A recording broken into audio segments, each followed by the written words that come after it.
আশ্চর্য ব্যাপার, এতগুলো প্রকাশকের কাছে গেলাম, শ্রদ্ধা সহকারে কেউ কথা পড়েও দেখলে না। অবজ্ঞা ভরে সবাই দূরে সরিয়ে দিলে, বললে আপনি নতুন পাণ্ডুলিপি রেখে যান, সময় হলে পড়ে দেখব।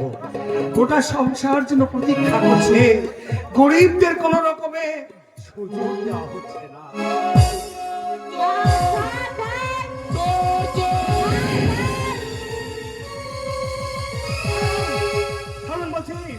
না তাহলে কিন্তু আমি তোমাকে জানে মেরে দেবো। দাদা কুণ্ডল, কুণ্ডল তুই তুই হার ছিনি নিয়ে পালাচ্ছিস? তুই না আমার ভাই। আমি তোমার ভাই। সৎ পথে আমি অনেক চেষ্টা করেছি, প্রতি ক্ষেত্রে আমি নিরাশ হয়েছি, তাই বাধ্য হয়ে বংশের কুলাঙ্গা, পেটে যদি এতই জ্বালা ধরেছিল, টাকার যদি তোর এত প্রয়োজন ছিল, তাহলে মোহন বইলি না কেন, রিক্সা টানলি না কেন? তা তো তবে মাথা উঁচু করে বাঁচতে পারতাম। মাথা কোথায়? কোথায় তোমার মাথা? তোমার এমন মেয়ে উপহার মস্তিষ্কের লেখাগুলো প্রকাশ পেলে চারিদিকে তোমার নামে ধন্য ধন্য ভাব হতো। পাচ্ছ পাচ্ছ তার কোনো মূল্য? এটুকু মাথা তাদেরই উঁচু যাদের আছে ভরি ভরি টাকা। চুরি করলেও তাদের সাজা হয় না, খুন করলেও তাদের টাকার জন্য খালাস পায়। আর যাদের টাকা নেই তাদের শিক্ষা দীক্ষা প্রতিভা এই নর্দমার পথপাতের রাস্তায় পড়ে অকালে মরে। দাদা এইদিকে পালিয়ে গেল, এইদিকে পালিয়ে গেল।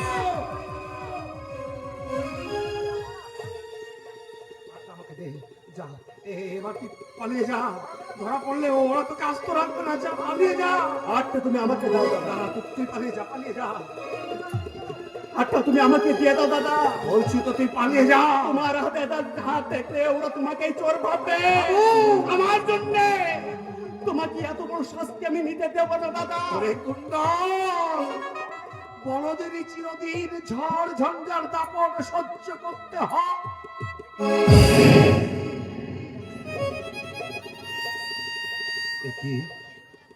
এ হার তুই কোথায় পেলি? সিনেমা দেখে স্বামী স্ত্রী একসঙ্গে ভিড়ছিল, আমি অন্ধকার হার সিনেমে পালিয়ে এসেছি। তোর তোর এই অধঃপত দেখার আগে আমার যদি মৃত্যু হতো। দাদা কে তোর দাদা? আমাকে আর দাদা বলে ডাকিস নে। যা যা, চলে যা আমার সামনে। কি হলো, দাঁড়িয়েছিস কেন? না দাদা, আমার অপরাধে আমি তোমাকে শাস্তি দিতে দেবো না দাদা। আমার কথা অবাধ্য হোস না, চলে যা কুণ্ডল। তুমি আমাকে দাও দাদা, চলে যাবো। ছি,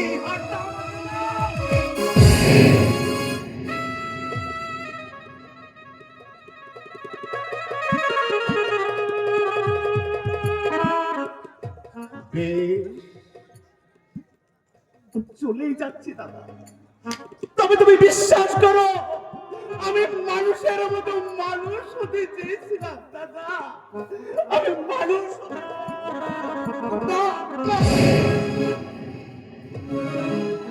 এমনি করে গরিবেরা মনুষ্যত্ব হারিয়ে ধীরে ধীরে অমানুষে পরিণত হয়। চৌধুরীর সামনে থেকে হার ছিঁড়ে নিয়ে পলায় এই কলকাতা শহরে এমন। এ হার আপনার হাতে এলো কি করে? তোমার হাতে আমার হার আমার গলা থেকে? না না না না, এ অসম্ভব, এ হতে পারে না, এ আমি বিশ্বাস করি না। অবিশ্বাসের কি আছে এসু? একটু আগে তোমার গলা থেকে হার চুরি হয়েছে, সেই হার এখন আমার হাতে। এমন নির্ভুল সত্যটাকে তুমি কেমন করে অস্বীকার করবে সুচেতা? না না, এই কাজ তুমি কিছুতেই করতে পারো না কৌশিক। মানুষ কি করতে পারে আর না পারে তা বলা কঠিন। তোমার মাস্টার মশাই একটা ভদ্র হয়েছে চোর।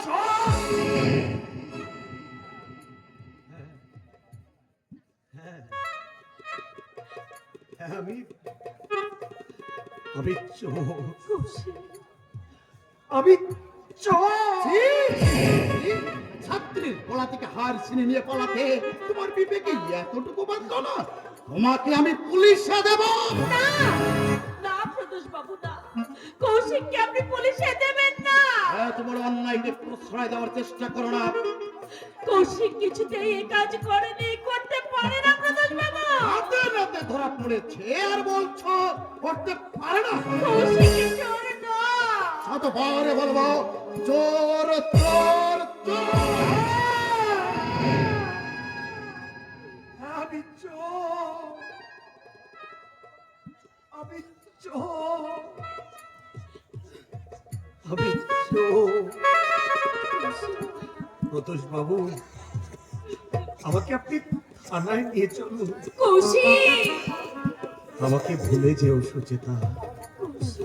আমার বর্তমান পরিচয় তোমার কাছে সত্য হয়ে থাক। অতীতের কৌশিকের কথা মনে হলে যদি চোখে জল আসে, যদি তোমার হৃদয়টা চঞ্চল হয়ে ওঠে, তাহলে বর্তমানের এই হতভাগ্য কৌশিককে মনে করো। সহজেই ভুলতে পারবে। শুধু একটা কথা মনে করবে, কৌশিক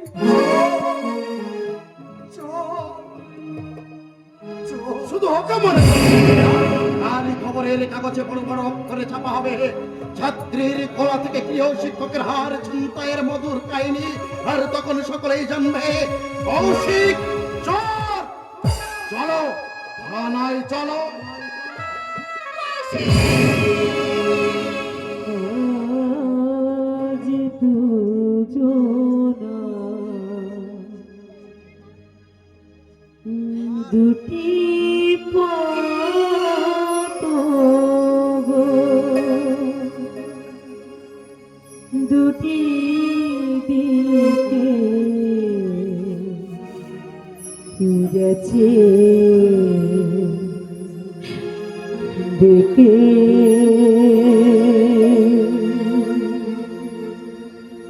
তোমার উপর আলোয় ভরানো জানি আমার উপর আধারে গেছে যে ডেকে